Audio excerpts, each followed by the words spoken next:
हमारा first question है, वह प्रक्रम जिसके माध्यम से जीव अपनी संख्या की वृद्धि करता है उसे क्या कहते हैं? And the right answer is reproduction या प्रजनन। प्रजनन या रिप्रोडक्शन वह प्रक्रिया होती है जिसमें जीव अपने ही समान संतति उत्पन्न करता है और अपनी संख्या में वृद्धि करता है, उसे ही हम प्रजनन कहते हैं। जीव प्रजनन अपनी जाति को बचाए रखने के लिए करते हैं। तो कई बार ये क्वेश्चन पूछ लिया जाता है कि जीव प्रजनन क्यों करते हैं, क्यों आवश्यक है जीवों के लिए प्रजनन करना? तो जीव जो है अपने वंश को या अपनी जाति को बचाए रखने के लिए प्रजनन करते हैं ताकि उनका अस्तित्व इस पृथ्वी के ऊपर बना रहे। तो इंपॉर्टेंट क्वेश्चन होगा आपके एग्जाम के लिहाज से। तो आइए नेक्स्ट क्वेश्चन पे चलते हैं। हमारा सेकंड क्वेश्चन कहता है कि पुरुषों के सेक्स हार्मोन को क्या कहा जाता है? And the right answer is testosterone. Testosterone जो हार्मोन होता है उसे हम पुरुषों का लिंग हार्मोन या सेक्स हार्मोन कहते हैं। अब यदि टेस्टोस्टेरोन के निर्माण की बात करते हैं तो इसका निर्माण वृषण या टेस्टिज के अंदर होता है। तो वृषण या टेस्टिज जो है वो टेस्टोस्टेरोन को उत्पन्न करने का कार्य करते हैं और टेस्टोस्टेरोन हार्मोन के कारण ही पुरुषों के अंदर लैंगिक लक्षण उत्पन्न होते हैं। अब लैंगिक लक्षण क्या होते हैं? तो पुरुषों के अंदर जिस भी प्रकार के परिवर्तन होते हैं, जैसे कि आवाज का भारी हो जाना या फिर जनन क्षमता विकसित हो जाना, वह सब लैंगिक लक्षण होते हैं और ये सभी टेस्टोस्टेरोन हार्मोन के कारण ही उत्पन्न होते हैं। तो इंपॉर्टेंट क्वेश्चन रहेगा आपके एग्जाम के पॉइंट ऑफ व्यू से। तो आइए नेक्स्ट क्वेश्चन पे चलते हैं। देखिए जी, इस क्वेश्चन में कह रहा है कि महिलाओं के सेक्स हार्मोन को क्या कहा जाता है? एंड द राइट आंसर होगा इसमें उपयुक्त दोनों। देखिए, एस्ट्रोजन और प्रोजेस्टेरोन ये दोनों हार्मोन जो होते हैं ये फीमेल हार्मोन होते हैं, फीमेल सेक्स हार्मोन होते हैं एस्ट्रोजन और प्रोजेस्टेरोन। और इन्हें कौन उत्पन्न करता है? तो जो अंडाशय होता है यह इन्हें उत्पन्न करता है। अंडाशय जिसे हम ओवरी कहते हैं यह इन हार्मोन्स को उत्पन्न करता है। एक क्वेश्चन और बनता है यहाँ पर, महिलाओं के अंदर मुख्य जनन अंग कौन सा होता है? तो जो अंडाशय होता है वो मुख्य जनन अंग होता है। याद रखिएगा, कई बार पूछा जाता है यह क्वेश्चन।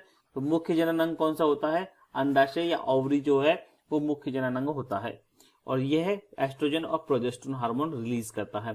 और इन्हीं हार्मोन्स के कारण महिलाओं के अंदर जो लैंगिक लक्षण होते हैं वो उत्पन्न होते हैं, जैसे कि आवाज का पतली हो जाना, स्तनों का विकास होना या फिर दूसरे तरह के जो भी लक्षण होते हैं महिलाओं के अंदर, वो इन दोनों हार्मोन्स के कारण ही बनते हैं या दिखाई देते हैं। इंपॉर्टेंट क्वेश्चन रहेगा यह भी आपके एग्जाम के पॉइंट ऑफ व्यू से। तो आइए नेक्स्ट क्वेश्चन पे चलते हैं। देखिए जी, इस क्वेश्चन में कह रहा है कि मनुष्य में कितने गुणसूत्र पाए जाते हैं?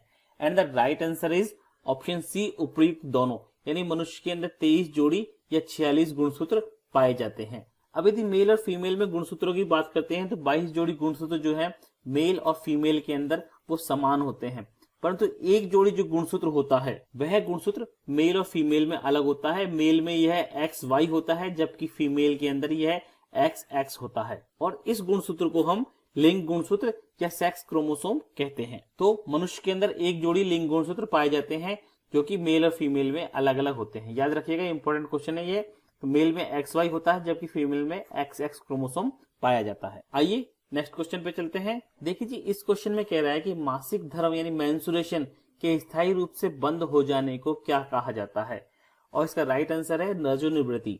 रजोनिवृत्ति कहा जाता है मेंस्ट्रुएशन के स्थायी रूप से बंद हो जाने को और यह क्रिया लगभग 45 से 50 वर्ष की उम्र में महिलाओं के अंदर बंद हो जाती है। यानी मेंस्ट्रुएशन जो है या रजोधर्म जो है वो 45 से 50 वर्ष की उम्र के अंदर बंद हो जाता है और इसी प्रक्रिया को हम रजोनिवृत्ति कहते हैं। तो आइए नेक्स्ट क्वेश्चन पे चलते हैं।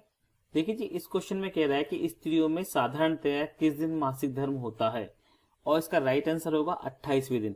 देखिए, मासिक धर्म जो होता है वो एक साइकिल है, साइकिल प्रोसेस है जो कि हर 28वें दिन रिपीट होती है और ये लगभग 4 से 5 दिन तक चलने वाली एक प्रक्रिया है। और इसके अंदर क्या होता है कि जो निषेचित होने के लिए अंडा तैयार होता है वह अंडा निषेचित नहीं होने की स्थिति में टूटकर बाहर निकल जाता है और इसी को हम मासिक धर्म या मेंस्ट्रुएशन साइकिल कहते हैं। तो आइए नेक्स्ट क्वेश्चन पे चलते हैं। देखिए जी, इस क्वेश्चन में कह रहा है कि गर्भाशय में शिशु के विकास की जानकारी हेतु किसका प्रयोग किया जाता है? और इस क्वेश्चन का राइट आंसर होगा अल्ट्रासाउंड, जिसे कि हम सोनोग्राफी भी कहते हैं। इसका प्रयोग किया जाता है शिशु के विकास की जानकारी प्राप्त करने के लिए। अब यदि सोनोग्राफी की बात करें तो सोनोग्राफी के अंदर पराश्रव्य ध्वनि तरंगों का यूज किया जाता है जिन्हें कि हम अल्ट्रासोनिक ध्वनि तरंगे भी कहते हैं और उन तरंगों का यूज करके हम सोनोग्राफी की क्रिया की जाती है। तो इंपॉर्टेंट क्वेश्चन रहेगा आपके एग्जाम के लिए। तो आइए नेक्स्ट क्वेश्चन पे चलते हैं। देखिए जी, इस क्वेश्चन में कह रहा है कि स्त्रियों की नसबंदी को क्या कहा जाता है, और इस क्रिया को कहा जाता है ट्यूबेक्टोमी।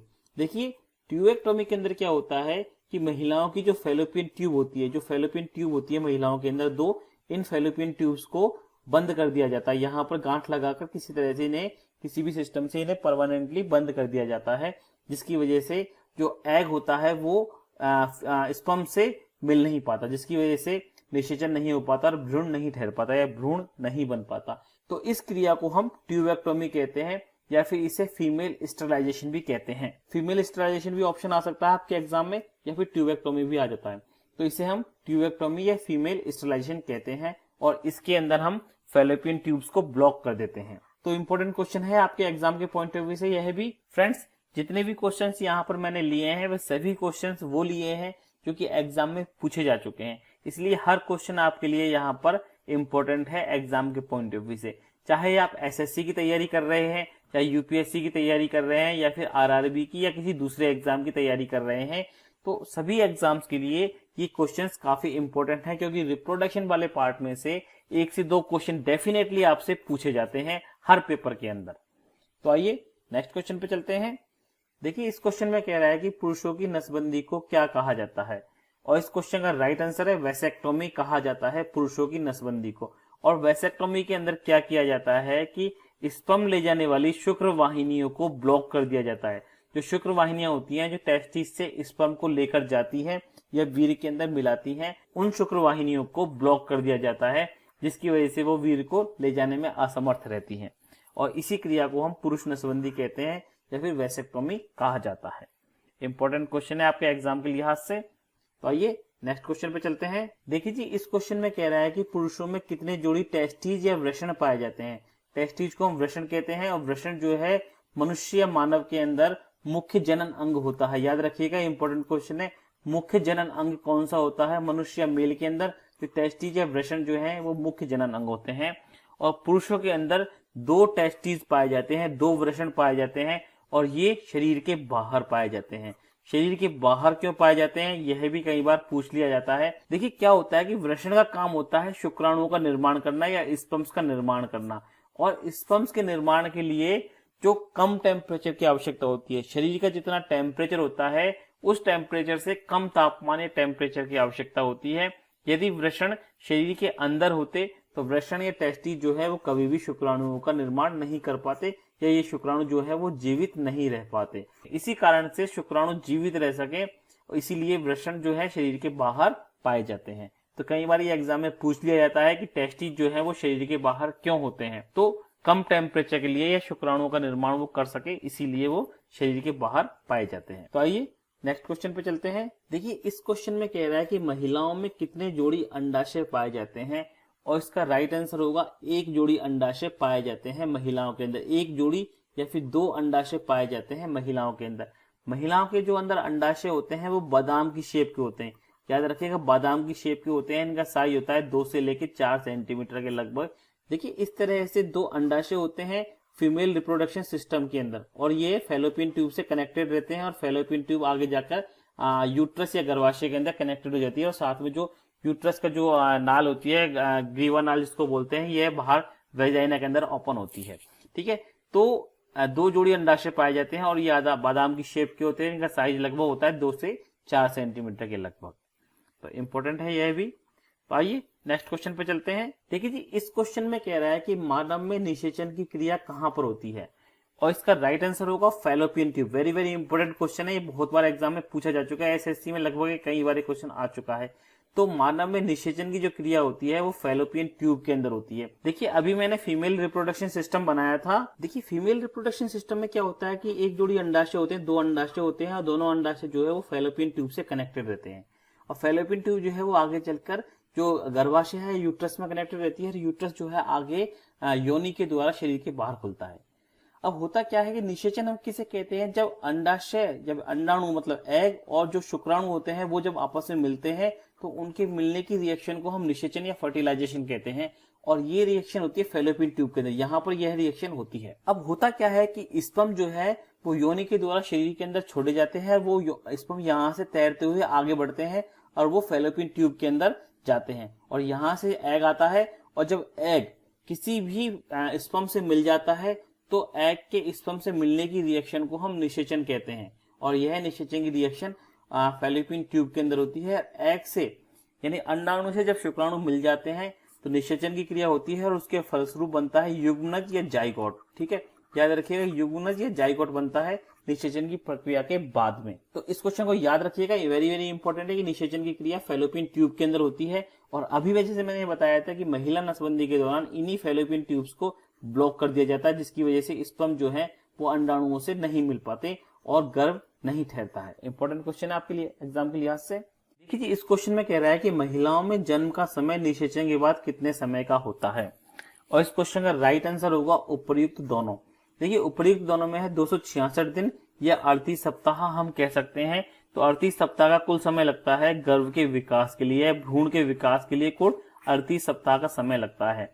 अब निषेचन की बात मैं आपको बता चुका हूं कि निषेचन हम किसे कहते हैं। तो जब अंडाणु, एग और स्पर्म जब आपस में मिल जाते हैं तो उसी क्रिया को हम निषेचन कहते हैं। और उसके बाद कुल समय 38 सप्ताह का लगता है किसी भी गर्भ या भ्रूण के विकास के लिए। इंपॉर्टेंट है। आइए नेक्स्ट क्वेश्चन पे चलते हैं। देखिए जी, इस क्वेश्चन में कह रहा है कि गर्भकाल के प्रथम 2 सप्ताह को क्या कहा जाता है, और इस क्वेश्चन का राइट आंसर होगा उपर्युक्त दोनों। देखिए, इसे हम कहते हैं पूर्व भ्रूणीय अवस्था, यह भी आपसे पूछा जा सकता है, या प्री एम्ब्रियोनिक स्टेज, यह भी आपसे पूछा जा सकता है एग्जाम में। तो आप याद रखिएगा, यह कहा जाता है पूर्व भ्रूणीय अवस्था कहा जाता है गर्भ के प्रथम 2 सप्ताहों को। तो आइए नेक्स्ट क्वेश्चन पे चलते हैं। देखिए, इस क्वेश्चन में कह रहा है कि मादा जनन पथ में पहुंचने के पश्चात मानव शुक्राणु अपनी निषेचन क्षमता कितने समय के लिए सुरक्षित रख सकते हैं, और इस क्वेश्चन का राइट आंसर होगा 18 से 72 घंटे तक वो शुक्राणु या स्पर्म जो है वो सुरक्षित रख सकते हैं अपनी जनन क्षमता को। देखिए, इस क्वेश्चन का मतलब ये है कि जब योनि के द्वारा स्पर्म्स को अंदर डाला जाता है तो वो स्पर्म जो है वो 18 से 72 घंटे तक जीवित रहते हैं। यदि 18 से 72 घंटे यानी इस पीरियड के अंदर उन्हें अंडाणु मिल जाता है या एग मिल जाता है तो वो अंडाणु के साथ में संपर्क कर लेते हैं और निषेचित हो जाते हैं। परंतु यदि उन्हें इस पीरियड या 18 से 72 के घंटे के समय के अंदर उन्हें अंडाणु नहीं मिल पाता या एग नहीं मिल पाता तो वो नष्ट हो जाते हैं। अब सबसे इंपॉर्टेंट बात यह है कि भ्रूण के ठहरने या गर्भ के ठहरने के लिए यह जरूरी है कि शुक्राणुओं को उस समय योनि में प्रवेश करवाया जाए जब अंडाणु अंडे से निकल रहा होता है। तो यदि शुक्राणु उस समय योनि के अंदर प्रवेश करते हैं जब अंडाणु निकल रहा होता है तो वह निषेचित हो जाता है, और अगर ऐसा नहीं होता है तो स्पर्म जो है वो नष्ट हो जाते हैं।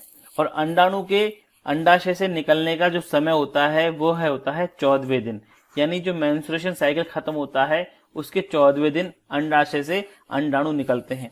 यदि इस पीरियड के दौरान स्पर्म जो है, शुक्राणु जो है वो अंडाणु से मिलते हैं तो निषेचन हो जाता है। तो इंपॉर्टेंट क्वेश्चन है ये एग्जाम के लिहाज से। तो आइए नेक्स्ट क्वेश्चन पे चलते हैं।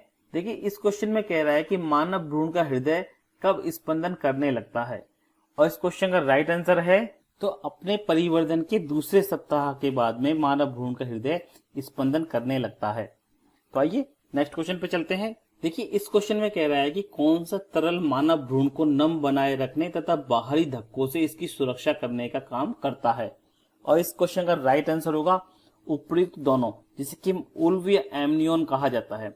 यह गर्भाशय में पाया जाने वाला एक लिक्विड होता है जिसके अंदर भ्रूण स्थिर रहता है या तैरता रहता है, और यही जो लिक्विड है वो भ्रूण की सुरक्षा करता है धक्कों से या फिर इसको नम बनाए रखता है। तो ये बहुत ही इंपॉर्टेंट लिक्विड होता है भ्रूण के विकास के लिए और भ्रूण को जीवित रहने के लिए। तो आइए नेक्स्ट क्वेश्चन पे चलते हैं। देखिए जी, इस क्वेश्चन में कह रहा है कि बच्चे के लिंग का निर्धारण किसके गुणसूत्र के द्वारा होता है, और इस क्वेश्चन का राइट आंसर होगा पिता के गुणसूत्र के द्वारा। जैसा कि मैं आपको पहले बता चुका हूं कि मेल के अंदर XY क्रोमोसोम पाया जाता है, फीमेल के अंदर XX सेक्स क्रोमोसोम या लिंग गुणसूत्र पाया जाता है। जब पिता का X क्रोमोसोम फीमेल के X क्रोमोसोम से मिलता है तो फीमेल चाइल्ड पैदा होती है, जबकि X क्रोमोसोम यदि Y से मिलता है तो मेल चाइल्ड पैदा होता है। तो पिता का गुणसूत्र जो है वही रेस्पॉन्सिबल होता है किसी भी लिंग का या बच्चे के लिंग का निर्धारण करने के लिए। तो आइए नेक्स्ट क्वेश्चन पे चलते हैं। देखिए, इस क्वेश्चन में कह रहा है कि एमनियोसेंटेसिस के द्वारा क्या पता लगाया जाता है, तो भ्रूण के लिंग का पता लगाया जाता है एमनियोसेंटेसिस के द्वारा। इंपॉर्टेंट क्वेश्चन रहेगा आपके एग्जाम के लिहाज से। नेक्स्ट क्वेश्चन है, देखिए इस क्वेश्चन में कह रहा है कि प्रथम परखनली शिशु या फर्स्ट टेस्ट ट्यूब बेबी का नाम क्या था। तो लुईस जो है फर्स्ट टेस्ट ट्यूब बेबी का नाम था। यदि बात की जाए कि पहला ऐसा कौन सा जीव है जो टेस्ट ट्यूब बेबी के द्वारा पैदा किया था, तो वो डॉली था, जो कि एक भेड़ थी। मगर अगर मनुष्य की बात की जाए तो लुईस नाम का जो बेबी है या शिशु है वो प्रथम टेस्ट ट्यूब बेबी था। नेक्स्ट क्वेश्चन है, देखिए इस क्वेश्चन में कह रहा है कि परखनली शिशु या टेस्ट ट्यूब बेबी में क्या होता है, और इस क्वेश्चन का राइट आंसर है ऊपरी दोनों, यानी निषेचन बाहर होता है जबकि विकास जो है वो आंतरिक होता है। देखिए टेस्ट ट्यूब बेबी के अंदर क्या होता है कि फीमेल के जो अंडाणु होते हैं और मेल के जो स्पर्म्स होते हैं, इन दोनों को बाहर मिलाया जाता है और निषेचन की क्रिया करवाई जाती है, जिसके फलस्वरूप जाइगोट या युग्मनज बनता है। अब युग्मनज बनने के बाद में इस युग्मनज को मादा के गर्भाशय के अंदर स्थापित कर दिया जाता है। तो उसके बाद में आगे का जो विकास होता है वो गर्भाशय के अंदर होता है, और माता जो है या फीमेल जो है वो नॉर्मल चाइल्ड के रूप में या इसको जन्म देती है, या भ्रूण का विकास जो है वो गर्भाशय के अंदर होता है, और इसी को हम टेस्ट ट्यूब बेबी या परखनली शिशु कहते हैं। तो आइए नेक्स्ट क्वेश्चन पे चलते हैं। देखिए जी इस क्वेश्चन में कह रहा है कि मुंह से लेने वाली गर्भ निरोधक गोलियां किसको रोकती हैं, और इस क्वेश्चन का राइट आंसर होगा अंडोत्सर्ग की क्रिया को रोकती है। मुंह से लेने वाली पिल्स जो होती हैं वो अंडोत्सर्ग को रोकती है। अब अंडोत्सर्ग क्या होता है, जैसा कि मैं आपको बता चुका हूं कि महिलाओं की जो ओवरी होती है उस ओवरी में से हर महीने एक अंडा निकलता है, और उसी अंडे को निकलने से रोकने के लिए ये गर्भ निरोधक गोलियां ली जाती हैं। जब अंडा ही नहीं निकलेगा अंडाशय से तो वो स्पर्म से कैसे मिलेगा, तो इन गोलियों के लेने से निषेचन नहीं हो पाता, क्योंकि अंडा नहीं निकल पाता अंडाशय से, और अंडे की निकलने की प्रक्रिया को ही हम अंडोत्सर्ग कहते हैं। तो आइए नेक्स्ट क्वेश्चन पे चलते हैं। देखिए इसमें कह रहा है कि अंडाशय से अंडों का निकलना क्या कहलाता है। जैसे कि अभी हम डिस्कस कर चुके हैं, अंडाशय से अंडों का निकलना अंडोत्सर्ग कहलाता है। नेक्स्ट क्वेश्चन है, देखिए इसमें कह रहा है कि भ्रूण के विकास के लिए किस अंग के द्वारा खाद्य आपूर्ति की जाती है, और इस क्वेश्चन का राइट आंसर है प्लेसेंटा के द्वारा भ्रूण को खाद्य आपूर्ति या भोजन या फिर ऑक्सीजन जैसे दूसरे पदार्थ प्रोवाइड किए जाते हैं प्लेसेंटा के द्वारा भ्रूण को। अब देखिए प्लेसेंटा जो है, जिसे कि हम नाल भी कहते हैं, यह एक तस्तरी नुमा स्ट्रक्चर होती है। तस्तरी नुमा स्ट्रक्चर होती है जो कि भ्रूण से जुड़ी हुई रहती है, और जो भ्रूण को भोजन या ऑक्सीजन प्रोवाइड कराने का काम करती है। नेक्स्ट क्वेश्चन है, देखिए इसमें पूछ रहा है कि युग्मक कोशिकाओं या गैमेट सेल का निर्माण होना क्या कहलाता है, एंड द राइट आंसर है युग्मक जनन। तो युग्मक जनन कहलाता है युग्मक कोशिकाओं का बनना या निर्माण होना। युग्मक कोशिकाएं कौन सी होती, फीमेल के अंदर युग्मक कोशिकाएं होती हैं एग, ठीक है, और मेल के अंदर युग्मक कोशिकाएं होती हैं स्पर्म, ठीक है। आइए नेक्स्ट क्वेश्चन है, देखिए इसमें कह रहा है कि नर जनन कोशिकाएं या मेल गैमेट सेल को क्या कहते हैं, तो स्पर्म या शुक्राणु कहते हैं नर जनन कोशिकाओं को।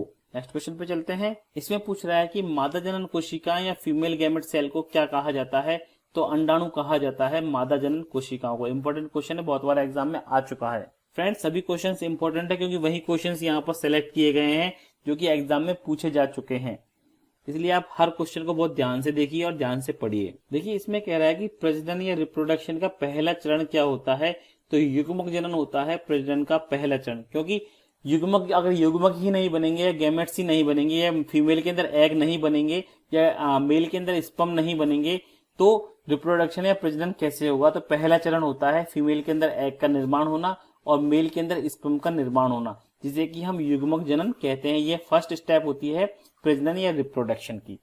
तो आइए नेक्स्ट क्वेश्चन पे चलते हैं। देखिए जी इस क्वेश्चन में कह रहा है कि मानव शरीर में आनुवंशिकता की इकाई को क्या कहते हैं, and the right answer is genes. देखिए जीन्स ही मनुष्य के लक्षणों को एक पीढ़ी से दूसरी पीढ़ी के अंदर लेकर जाते हैं।